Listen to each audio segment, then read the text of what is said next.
What is Yosippon and why is it favored by traditional Jews? One gets the sense in reading works by traditional Jews that there's tremendous amounts of things that we can learn from Josephus that um, proves or enhances the whole idea of the tradition passing down from generation to generation. So why are they looking at what is this Yosippon and why is that favored as opposed to the works that you outlined just now? Sure. So Sefer Yosippon is a work that was probably written somewhere in the Byzantine Empire in the 10th century. The modern editor of Sefer Yosippon, whose name is David Flusser, speculates, he's very specific. He says it was written in southern Italy in the year 953 CE. So historians aren't necessarily certain about the location and the time, but in general, the assumption is probably sometime in the 10th century, almost certainly in a Greek-speaking area in the Byzantine Empire. Sorry, not in a Greek, in somewhere in the Byzantine Empire, somewhere in the 10th century.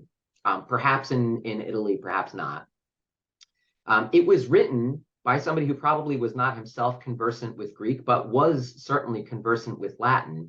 It's become traditionally recognized as having originated with Josephus. Now, the complication here is that first, there are a couple of complications. One complication is that not all of the manuscripts attribute the authorship of Sefer Yosippon to somebody who lived during the Second Temple period. Many of the manuscripts do, but not all of them.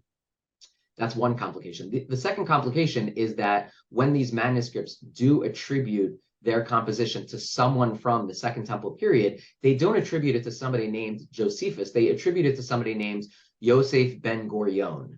Yosef ben Gurion, we know from Josephus, was one of the leaders of the rebellion, and he's mentioned in the course of Sefer Yosippon. There seems to be some question within Sefer Yosippon about whether this person, Yosef ben Gurion, is actually Josephus. And it's for that reason that Jews traditionally have understood this work as being actually of Second Temple origin, written by this person, Yosef ben Gurion, who is mistakenly identified with Josephus.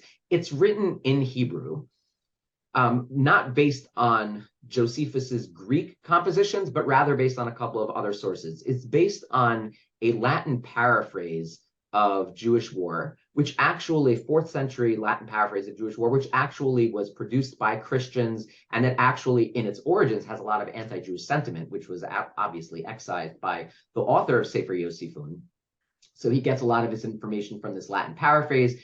He also relied on a Latin translation of the first 16 books of antiquities, and he also uses the Latin translation of some of the works of the Apocrypha in order to produce Sefer Yosippon, which is basically covers much of the Second Temple period through the story of Masada. The reason that it's become so revered by Jews is, first of all, it's written in very elegant Hebrew for an audience that really, until the dawn of modernity, did not know Greek, did not have access to the original. Interestingly, I said before that Josephus says that he wrote early on a Semitic version of Jewish War, Semitic predecessor. One, forgetting the name, but rabbi who writes the preface to an edition of Yosippon that was published in the 1970s, says that Yosippon actually is that Semitic original that actually does go back to the time of the long lost original is actually Sefer Yosippon. It's become revered by Jews because it's in Hebrew, because it's understood by Jews to have originated during the Second Temple period with this member of the rebellion. Again, as I said, unlikely that that's the case. Historians assume that that's not the case. It's been translated into a variety of languages: Yiddish, Ladino, Czech, Polish, English, German.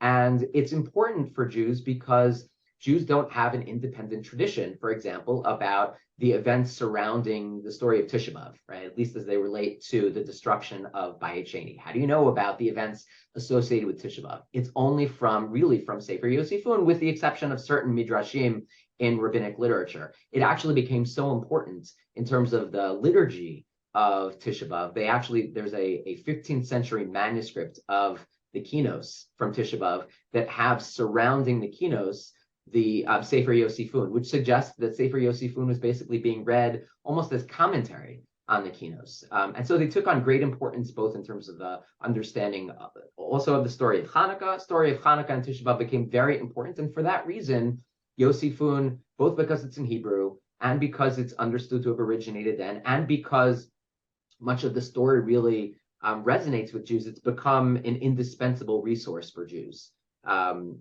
There wasn't a rivalry between it and Josephus's Greek writings in the absence of Jewish knowledge of Greek. So again, Yosippon, no one is saying that this is or are they saying this is parts of this are original writings of Josephus? Is that one proposition about Yosippon? Historians, right? Historians. No legitimate historian claims that it goes back to Josephus.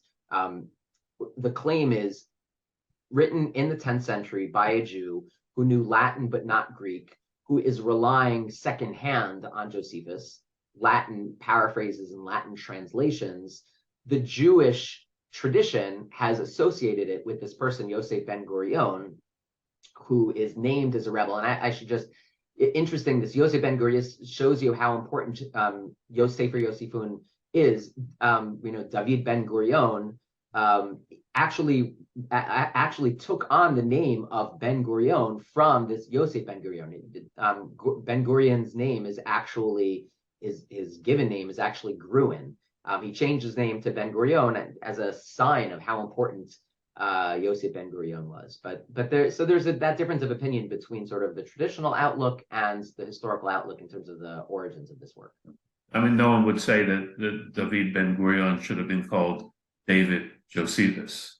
No Correct. Right. Correct. Okay. Exactly. Wow. I should just add, Yosippon itself is a Greek version of Yosef, right? So that's where the word Yosippon doesn't actually appear in the work, but it comes to be known as that because it's because of the sort of Greek, some sort of Greek milieu or something, right? And that's where Yosippon comes from. The name Yosippon comes from.